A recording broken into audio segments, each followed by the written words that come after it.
at Cafe Gia since 1946. Naamoy mo na yung kape pagpasok mo dito. And may itlog. So we're having our egg coffee. So bakit siya egg?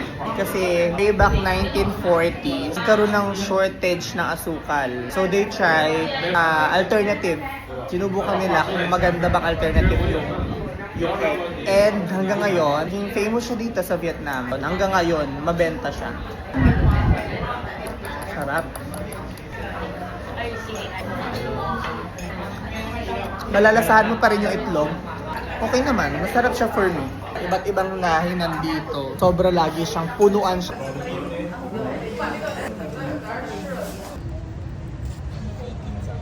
Tingnan nyo naman kung gaano kaganda yung mga halaman nila. Legit. Hindi to eme-eme. Tayo mo sa mga halaman nila, love. Di pinapansin ng mga flowers dito. Sa atin sa Pilipinas. Ay, kuha na yan. Wala niyan matitira kahit Bitas isang na, no? peraso. Mga lapat na kasi kami. Wala pa kami nakatambay dito. Taray, parang walang Uniqlo sa atin sa Pinas, laba. Ang dahilan is wala kaming masuot na damit. Sabi mo, t-shirt lang. Ayan, Isa lang. nambudol na naman siya. So, kakalabas lang namin sa Uniqlo nila. Walang choice kundi yun pa rin ang outfit niya.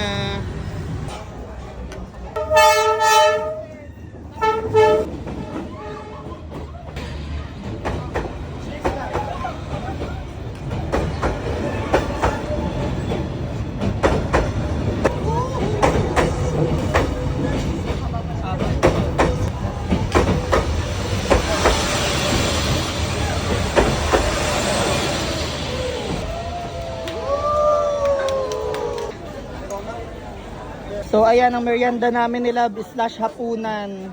Yung in-order ko dito is passion fruit, strawberry yogurt daw. Parang lumpia siya na hindi ko maintindihan, lab. Ano? Vegetable lang. Okay. Best seller nila to, beef.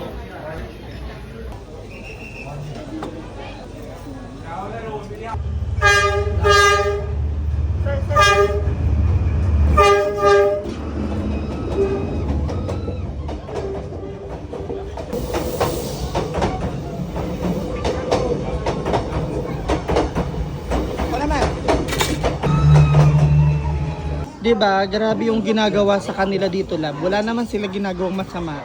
Ayan, niligpit yung pagkain namin. Look. Ayan, dahil dyan sa mga pulit na yan. Yan. Wala, ayan na, patay na.